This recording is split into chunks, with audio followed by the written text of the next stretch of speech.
मुंबई उच्च न्यायालयाचे मुख्य न्यायमूर्ती चंद्रशेखर हे आज कोल्हापूर दौऱ्यावर आले होते. आज सकाळी त्यांनी मुंबई उच्च न्यायालयाच्या कोल्हापूर सर्किट बेंच इथल्या नवीन डिव्हिजनल कक्षाचं उद्घाटन केलं.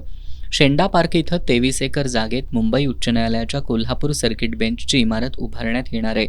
आज सायंकाळी न्यायमूर्ती चंद्रशेखर यांनी शेंडा पार्कमधील या जागेची पाहणी केली. यावेळी मुख्य न्यायमूर्ती चंद्रशेखर यांच्या हस्ते या परिसरात वृक्षारोपण करण्यात आलं.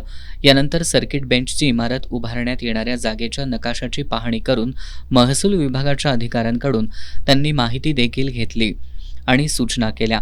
यावेळी कोल्हापूर सर्किट बेंचचे न्यायमूर्ती माधव जामदार, न्यायमूर्ती A.L. पानसरे, न्यायमूर्ती M. चंदवाणी, न्यायमूर्ती प्रवीण पाटील, न्यायमूर्ती सचिन S. देशमुख, न्यायमूर्ती रणजितसिंह भोसले, निवासी उपजिल्हाधिकारी गजानन गुरव, महापालिका आयुक्त डॉक्टर राजेंद्र भारूड, अप्पर पोलीस अधीक्षक धीरजकुमार बच्चू यांच्यासह प्रशासकीय अधिकारी कर्मचारी उपस्थित होते.